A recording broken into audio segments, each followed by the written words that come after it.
ये शहर तो लाला है।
सॉरी यार, 2 बजे का टाइम दे दिया था, टाइमिंग वही 2:30 बजे की ही थी। मुझे तो ध्यान ही नहीं रहा कि मैंने 2 बजे का बना दिया।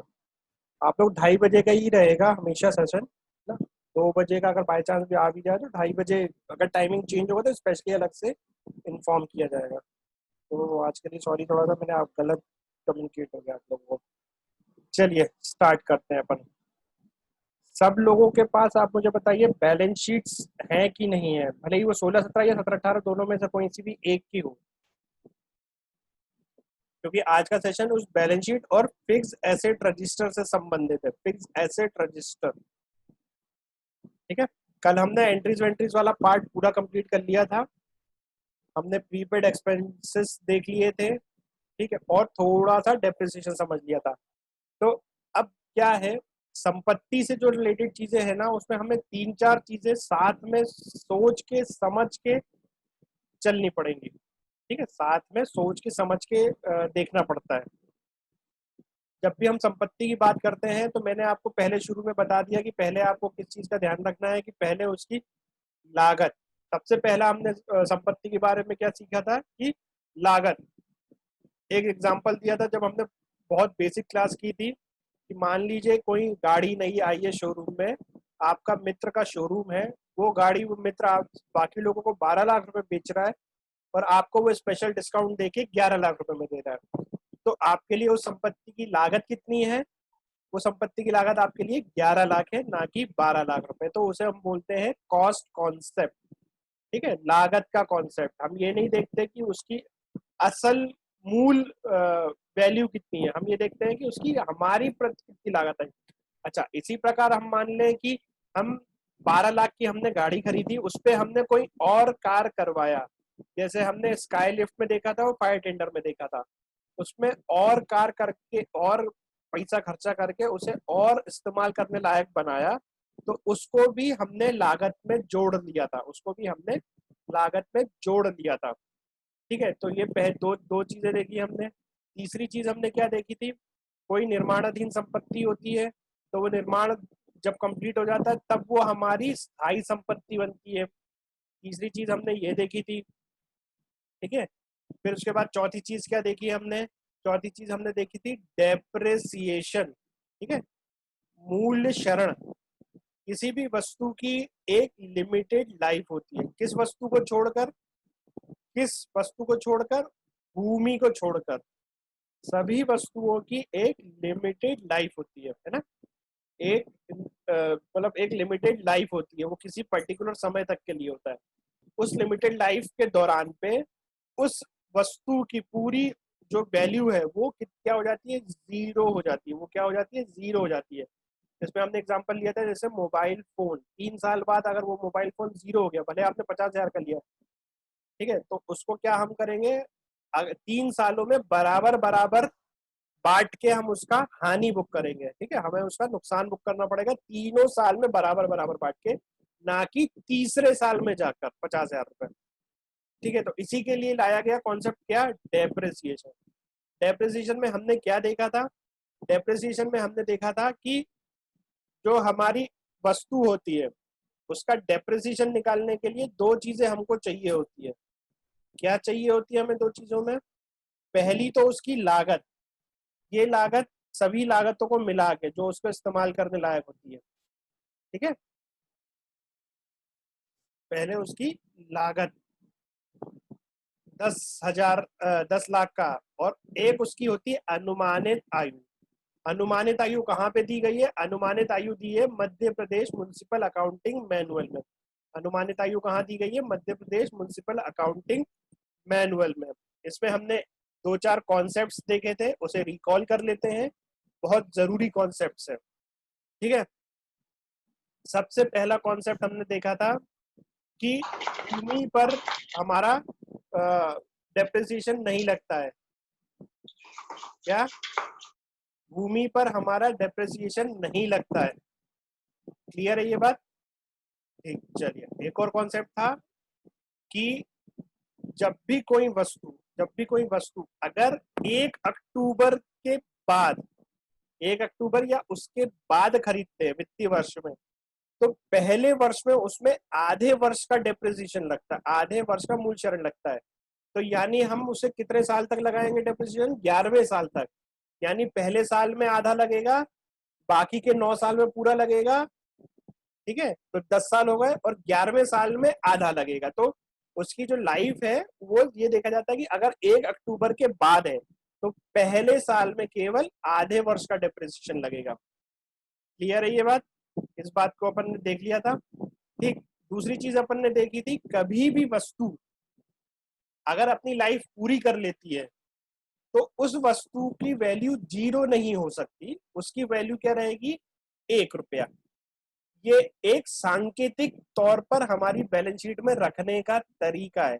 सांकेतिक तौर पर कैसे, मान लीजिए आपने कोई वाहन खरीदा, ठीक है, कोई भी वाहन नॉर्मल वीएटीआर के साथ आराम से 15 साल चल जाता है, भारी वाहन की बात कर रहा हूँ मैं, बाइक वाइक की बात नहीं कर रहा हूँ मैं बात कर रहा हूँ आपकी कार हो गई, ये हो गई, तो ये सब 15 साल तक नॉर्मल कंडीशन में चल जाती है। But Madhya Pradesh municipal accounting manual में वाहनों की जो लाइफ दी गई है वो 10 साल दी गई है।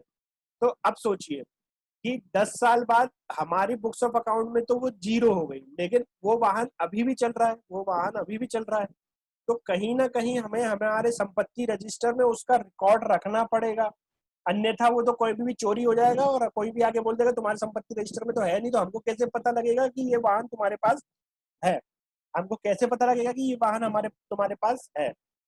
तो उसके लिए क्या कॉन्सेप्ट लाया गया कि जिस भी किसी वस्तु की वैल्यू मतलब लाइफ कंप्लीट हो जाती है उसको 0 नहीं दिखाते, अपनी बुक से हटाते नहीं है, उसको सांकेतिक तौर पर 1 रुपए में दिखाते हैं। 1 रुपए से किसी का कुछ हो तो रहा नहीं है, लेकिन वो 1 रुपए की वजह से हमारे संपत्ति रजिस्टर में बनी रहेगी, ठीक है, हमारी संपत्ति रजिस्टर में वो 1 रुपए से बनी रहेगी। तो जो हम संपत्ति रजिस्टर हमने आपको दिए उसमें कई वस्तु 1 रुपए की दी गई है, क्लियर है ये बात, है ना। अच्छा, एक छोटा सा और कॉन्सेप्ट था जो शायद अपन ने नहीं देखा था, अ, वो ये था, छोटा सा ही है, सिर्फ ध्यान में रखने वाली बात है, याद आपको रह जाएगी। आप इस अमाउंट को याद कर लीजिए,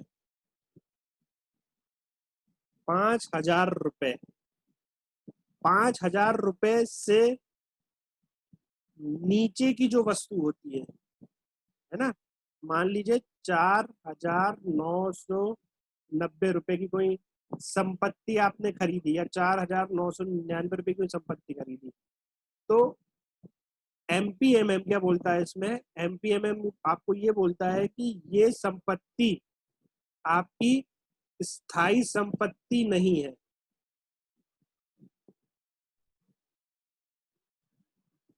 ये संपत्ति आपकी स्थायी संपत्ति नहीं है, ठीक है।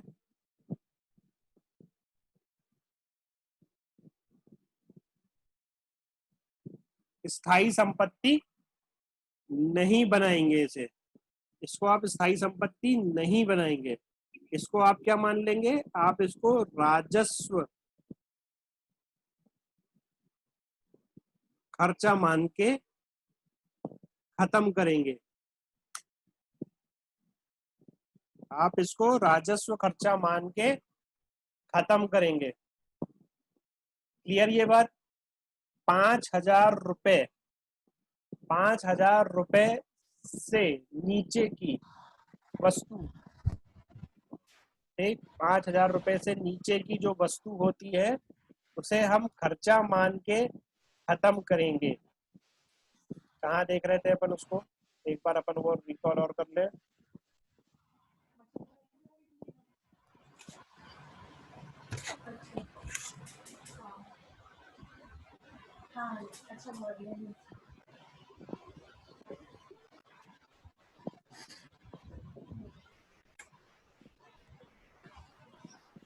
और आज हम संपत्ति रजिस्टर भी Madhya Pradesh municipal accounting manual से ही देखेंगे, ठीक है, MPMM से ही देखेंगे अपन उसे। और एक एक पे डिस्कशन कर लेंगे कि इसमें क्या क्या भरना है और ये चीजें आपको कहाँ से मिलेंगी।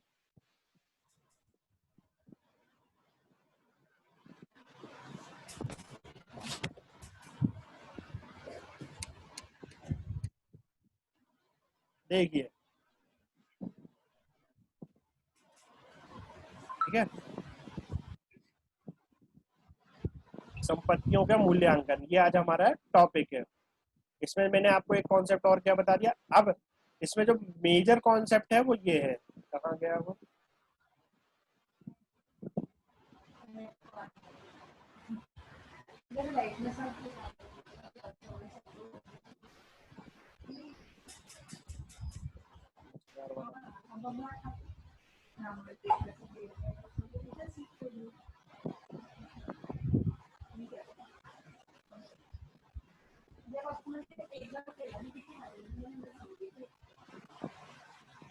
ये देखिए 4.4, ये देखिए, ठीक है, ये पेज नंबर MPMM के पेज नंबर 194 में 4.4,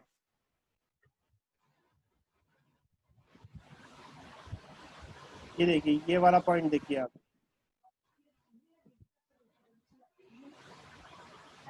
क्या बोल रहा है ये, 5,000 रुपए से कम की क्रय हुई सभी अस्थियों को क्रय वर्ष के ही आय व्यय खाते में दर्शाया जाएगा। ठीक है, आय व्यय में क्या आते हैं, राजस्व खर्चे आते हैं। आय व्यय में क्या आते हैं, आपके राजस्व खर्चे आते हैं। तो मैंने आपको क्या बताया कि 5,000 रुपए से कम, 5,000 रुपए का होगा तो वो आएगा, 5,000 रुपए से कम जो आएगी वो आय व्यय खाते में दर्शाया जाएगा। क्लियर ये बात, इस बात पे किसी को डाउट? जो मैंने छोटे छोटे कॉन्सेप्ट आपको बताया संपत्ति संबंधित, ये तो जो मैंने आपको बताया था, ये मैंने आपको बताया सभी संपत्तियों का एक जनरल, सभी संपत्तियों से जनरल रूल बताए है ना। ये अपन जैसे बोल लो कि कोई संपत्ति, अगर कोई भी चीज हो सकती है, वो फर्नीचर हो सकता है और भी किसी प्रकार की कोई संपत्ति होगी, वो 5,000 रुपए से नीचे की। कोई भी संपत्ति अगर 1 अक्टूबर के बाद होगी या पहले होगी, उसमें आधा लगेगा पूरा लगेगा, ये जनरल बातें हैं, ये क्लियर कट जनरल बातें हैं। बट अब कुछ जो होंगी वो होंगी स्पेसिफिक बातें। जनरल और स्पेसिफिक का मतलब मैंने आपको बता दिया, किसी वस्तु विशेष की बातें करेंगे हम। पहले हम जनरल बातें कर रहे थे, सभी वस्तुओं की मिलाकर बात कर रहे थे, अब हम किसी वस्तु विशेष की बातें करेंगे। क्लियर ये बात। चलिए चालू करते हैं। तो मैंने आपको एक ये वाला भी भेज रखा है, कहाँ गया वो, training manual, valuation of fix asset, संपत्ति संपत्तियों का मूल्यांकन एवं संपत्ति प्रबंधन। संपत्ति प्रबंधन की शुरुआत हमने आपको करके दे दी है सर।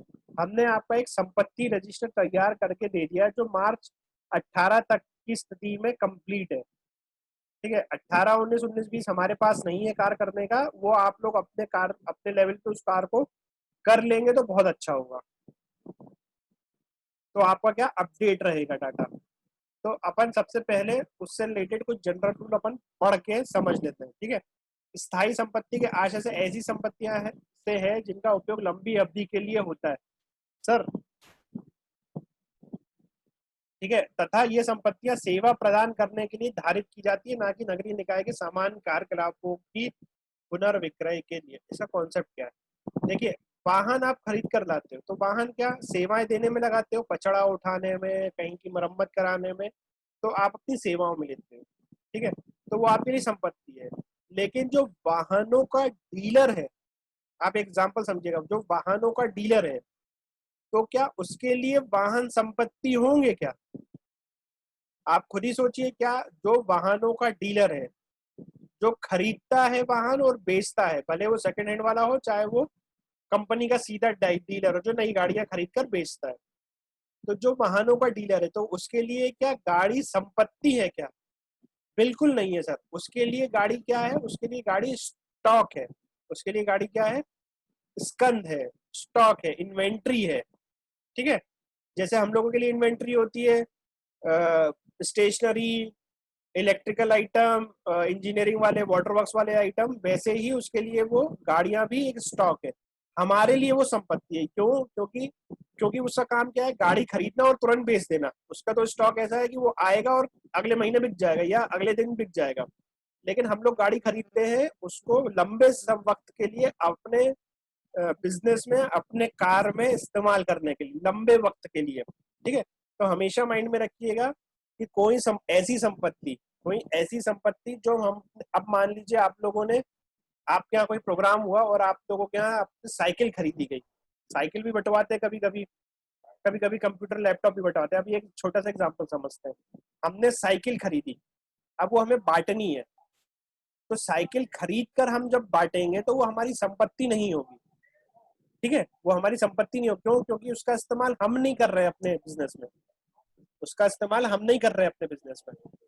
ठीक है, लेकिन उसी उसी जगह पे हमने साइकिल खरीदी और उस साइकिल को हमने कर्मचारियों को दिया वार्डों में जाके निरीक्षण करने के लिए, तब वो साइकिल हमारे लिए संपत्ति बन जाती है।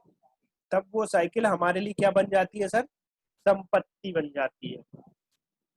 ठीक है, वो वाहन में आती है। क्लियर ये बात? इसमें किसी को डाउट? बहुत ही क्लियर, मैं कोई आपको डेफिनेशन लैंग्वेज नहीं, मैं बहुत ही आसान भाषा में समझा रहा हूँ कि लंबे वक्त के लिए आपके बिजनेस में इस्तेमाल हो, ना कि आपने लेके किसी को दे दिया या खरीद कर बेचते हो। उसमें कभी संपत्ति नहीं बनती, स्थायी संपत्ति नहीं बनती, फिक्स एसेट। स्थायी संपत्तियों को से स्वनिधि से क्रय निर्मित या अनुदान से क्रय निर्मित या सरकार या अन्य द्वारा प्राप्त होती है, जिन्हें या तो नगरीय निकाय के स्वयं के लिए या तो जनहित के कार्यों के लिए उपयोग में लाया जाता है। संपत्ति के इसने बता दिए, दो दो फंड से बनते हैं। एक तो जैसे आप लोग बजट बनाते हैं तो आपको बताते हैं ना कि ये नगर पालिका निधि से बन रहा है, ये 14 वित्त आयोग से बन रहा है, ये मूलभूत से बन रहा है, ये राज्य वित्त से बन रहा है। यानी उसमें आपको संपत्ति किसी भी सोर्स से बने, किसी भी सोर्स से बने, है ना, चाहे वो नगरीय निकाय के सोर्स से बने, चाहे वो अनुदान से बने। उसमें देखना क्या इंपॉर्टेंट है? उसमें ही देखना है कि वो नगरीय निकाय के इस्तेमाल में हो या जनहित के कार्यों के लिए इस्तेमाल में हो। इसका एग्जाम्पल क्या है? ऑफिस बनवाया आपने, ऑफिस बनवाया तो वो नगरीय निकाय के इस्तेमाल में, जनहित में इस्तेमाल नहीं होती। ऑफिस ऑफिस जो है वो जनहित में इस्तेमाल नहीं होता। क्लियर है? ऑफिस जनहित में इस्तेमाल नहीं होता। वो आप लोग बैठते हैं, आप लोगों के लिए एक आप लोगों ने टीन शेड बनवा लिया तो वो जनहित में इस्तेमाल नहीं होता। गैराज बनवा लिया वो जनहित में, लेकिन वो आप लोगों के लिए इस्तेमाल होता है। ठीक है, और दूसरी चीज क्या बोल रहा है? जनहित के लिए, जनहित के कार्यों के लिए। तो जैसे रोड हो गई, आपने टॉयलेट बनवा दिए, है ना। अच्छा, अब मुझे बताइएगा, एक बता रहा हूँ, जो आपका घर घर शौचालय के तहत जो टॉयलेट बनवा रहे हैं, लोगों के घरों में जो टॉयलेट बनवा रहे हैं, वो क्या संपत्ति होगी? यहाँ पे अगर आप लैंग्वेज पढ़ेंगे तो लिखा है जनहित के कार्यों के लिए। तो जनहित के कार्य का मतलब होता है एज अ होल, मतलब किसी एक व्यक्ति के जनहित का नहीं। अगर आपने सुलभ शौचालय बनवाया जहां पे कोई भी जा सकता है, जहां पे कोई भी जा सकता है, तो वो जनहित का कार्य है। जनहित, जन का मतलब होता है मोर देन 1%, जन का मतलब होता है मोर देन 1%। ठीक है, 1% कहने का मतलब आप बोलोगे एक फैमिली में तो 4-5%, आप उस आशय को समझिएगा। तो मोर देन 1% तो जनहित होता है। ठीक है, अब आपने किसी के घर में टॉयलेट बनवा दिया, तो क्या वो किसी बाहर वालों को अपने टॉयलेट में जाने देगा? क्या नहीं जाने देगा। तो इसके लिए वो संपत्ति नहीं होती है, वो जनहित के कार्य की संपत्ति नहीं होती, वो किसी व्यक्ति विशेष के हित के लिए संपत्ति बनाई गई है, तो उसी को ट्रांसफर कर दी जाती है। इसीलिए मैंने जब आपको डिपॉजिट वर्क बताया था, निक्षेप कार, उसमें बोला था कि जो इंडिविजुअल टॉयलेट है वो आपकी संपत्ति नहीं है, वो क्या है?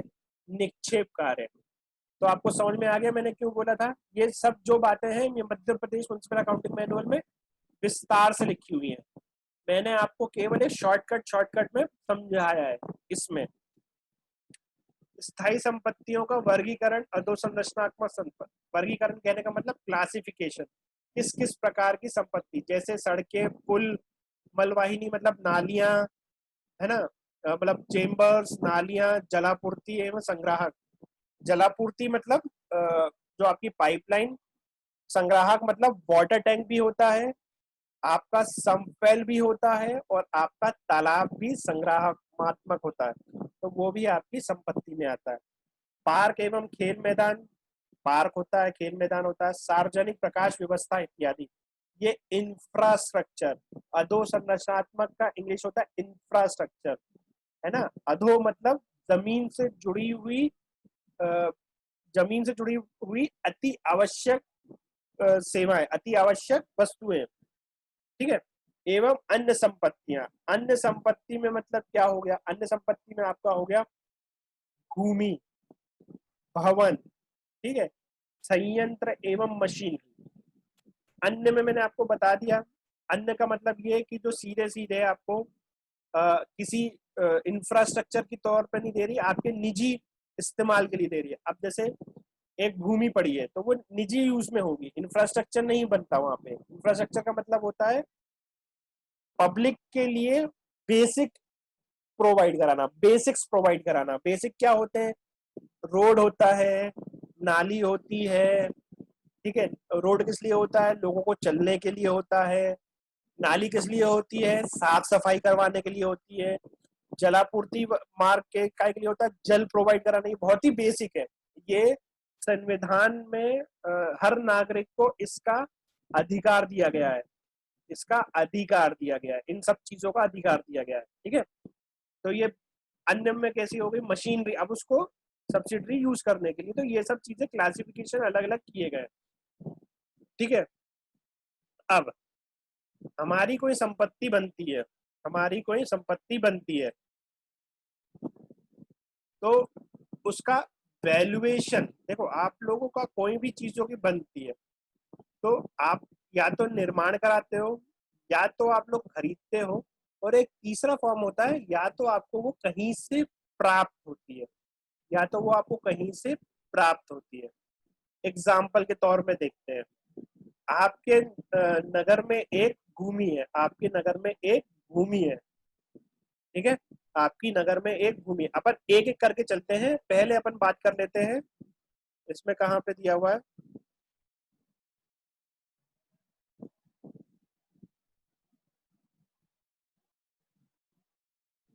एक एग्जाम्पल की बात करते हैं, आपके नगर में एक भूमि है, ठीक है। अब उस भूमि को आप कैसे अर्जित कर सकते हैं?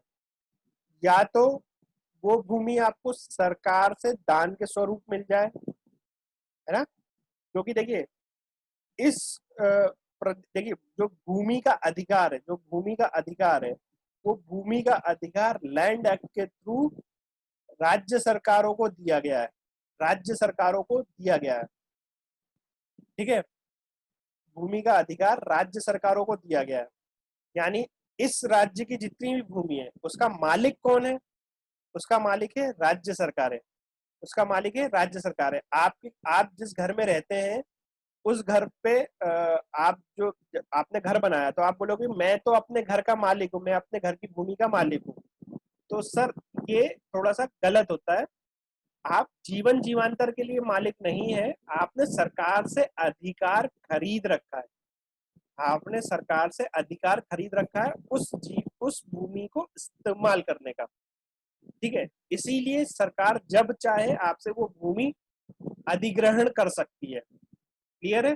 जो आपने सुना होगा कि अधिग्रहण होता है तो वो लैंड एक्ट के थ्रू होता है, क्योंकि 1971 में एक लैंड एक्ट आया था, उसमें जितनी भी भूमि है वो भूमि सभी की सभी राज्य सरकारों को ट्रांसफर कर दी गई थी। ठीक है, किसी व्यक्ति विशेष की नहीं होती है। क्यों? क्योंकि भूमि को भी एक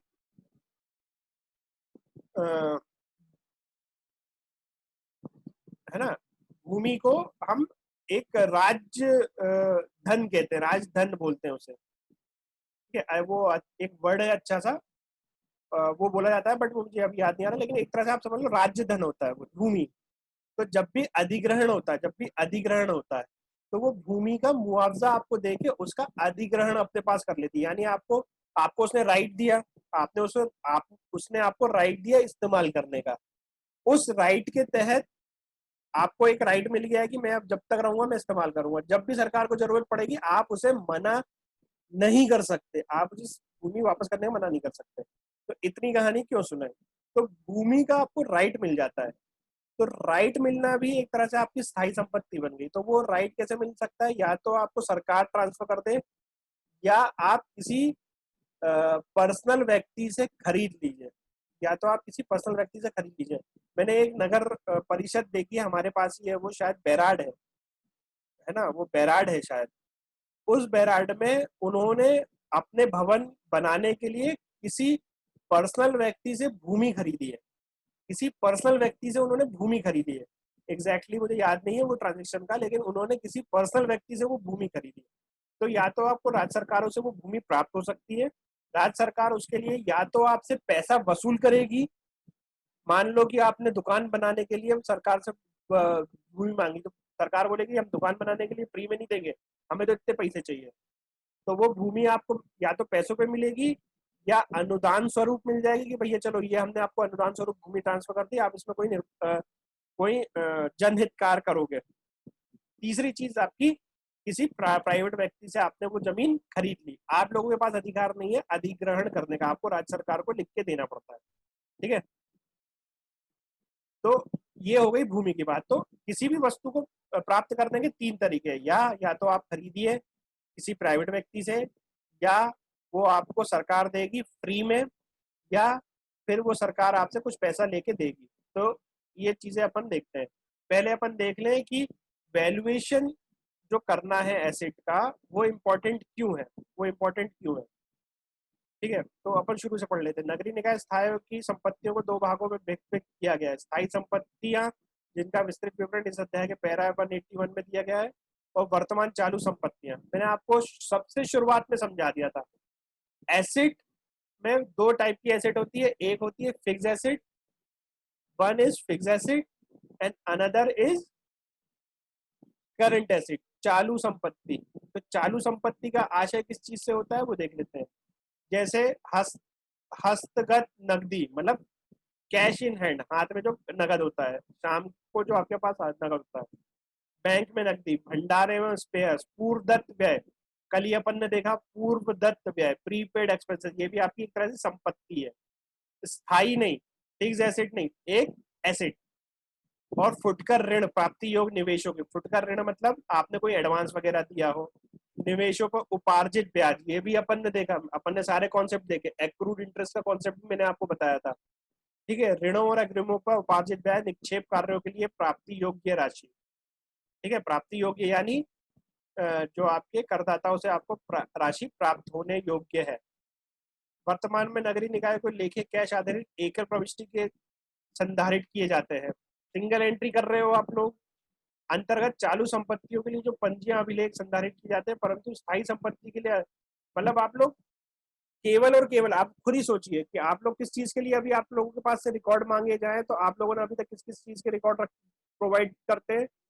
इसके लिए कैश बुक, इसके लिए कैश बुक, इसके लिए स्टोर रजिस्टर, इसके लिए कुछ नहीं, इसके लिए एक लोन रजिस्टर होता है।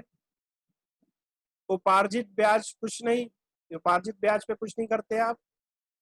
ऋणों और अग्रिमों का आप उपार्जित ब्याज कुछ होता है, छोटे मोटे होते हैं आप लोगों के यहाँ। और निक्षेप कार के लिए इसके लिए एक आप निक्षेप कार का रजिस्टर भी कई लोग बनाते हैं। तो मतलब आप देखिए, लेकिन आप क्या स्थायी संपत्ति के लिए कोई रजिस्टर बनाते हैं? मैनुअली नहीं बनाते थे अभी तक, जब तक डबल एंट्री हमने आपके आके करी तब जाके आपका स्थायी संपत्ति रजिस्टर बना है, उसके पहले नहीं बनता था। तो सबसे मेन इंपॉर्टेंट काम तो यही है कि स्थायी संपत्ति रजिस्टर बन जाए, इसके लिए आपका वैल्यूएशन करवाना जरूरी है। क्लियर है?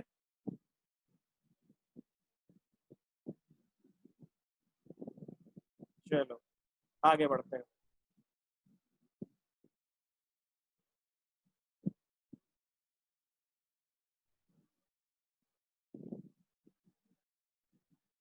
अघटीकरण। ठीक है, सभी स्थायी संपत्तियों को अभिलेख एवं पंजियों को अघटीकरण, और जहां नगरीय निकाय इन्हें नहीं रखता हो वहां स्थायी संपत्तियों का पूर्ण अभिलेख एवं पंजियां तैयार कराना। मतलब अघटीकरण मतलब कलेक्शन करना। ठीक है, जो हमने आपके यहाँ पे आके सबसे पहले क्या करा था कि सर बताइए कितनी रोडें हैं, जो आप लोग इतना परेशान हुए हम लोगों को देख देख के कि सर आप लोग हमने आपसे आके मांगते सर हमें रोड की जानकारी दे दो, आपके यहाँ कितनी बिल्डिंग है, आपके यहाँ कितनी भूमि है, आपके यहाँ कितने वाहन है। आप लोगों को जरूर लगता होगा कि हम लोग बहुत परेशान करते हैं, लेकिन हम लोगों ने जो मेहनत करी, जो हम लोगों ने आपके संपत्ति रजिस्टर को बनाने में जो हमने मेहनत करी, उस चीज के लिए हमें यहाँ से प्रेरणा मिलती है कि हमें क्या क्या चीजें हमको करनी है। सबसे पहले हमने सारा डाटा आपका रिकॉर्ड आपके यहाँ पे जा जाके कलेक्ट करा कि हमें ये चीज है, और अलग अलग सोर्सेज से करा। मैं आपको ये भी बताऊं कि अलग अलग सोर्सेज से करा, हमने किसी एक सोर्स पे नहीं करा। आपसे तो ली जानकारी हमने कई जगहों पे, पटवारी से, कई जगहों पे आप लोगों की जो आरटीआई दाखिल है उससे हमने आपकी संपत्तियों का ढूंढ के निकाली। ठीक है, फिर भौतिक सत्यापन मूल्यांकन लागत की जांच मूल प्रति से करना। जैसे भौतिक सत्यापन जैसे क्या, वाहन है। ठीक है, देखिए रोडों का भौतिक सत्यापन बहुत मुश्किल है। रोडों का भौतिक सत्यापन तो बहुत ही मुश्किल होता है। बिल्डिंगों का होता है, रोड और नाली, ये कैसे आप भौतिक सत्यापन करेंगे? एक ही नाली दो तीन चार बार बन जाती है, एक ही रोड दो तीन चार बार बन जाती है, तो उसका भौतिक सत्यापन बहुत मुश्किल होता है।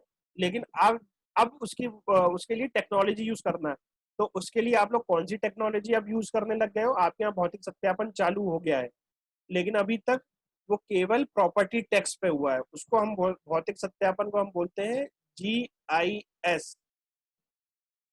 ठीक है, ग्लोबल इंफॉर्मेशन सिस्टम, यानी वो ऊपर सैटेलाइट से देखता है और उसका भौतिक सत्यापन करने के लिए। तो ये अभी तक आप लोगों के यहाँ पे नहीं है। ठीक है, ये अभी तक आप लोगों के यहाँ पे नहीं हुआ है। संकलन मतलब दोनों चीजें कर ली आपने, डाटा इकट्ठा कर लिया, वाहन का डाटा इकट्ठा कर लिया, उसका भौतिक सत्यापन आरसी और इंश्योरेंस पेपर से कर लिया, और अब उसको एक जगह पे इकट्ठा कर लिया। तो वो एक जगह कौन सी इकट्ठा करने की है? वो एक जगह इकट्ठा करने की है हमारी संपत्ति रजिस्टर।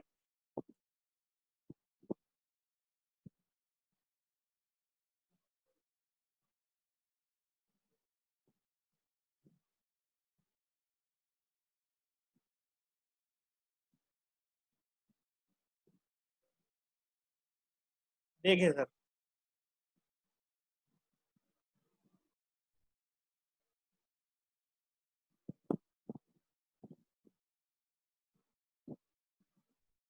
है ना, ये सोयत कला का संपत्ति रजिस्टर है।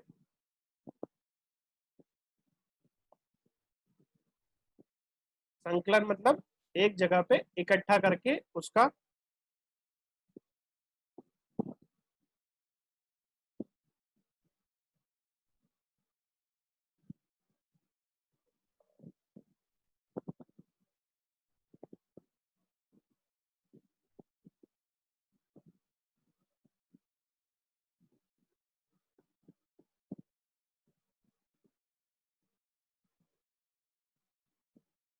चलिए ये देखिए, एक जगह पे हमने संपत्ति को इकट्ठा कर दिया, इतनी सारी रोडें हमने एक जगह पे इकट्ठा कर दी।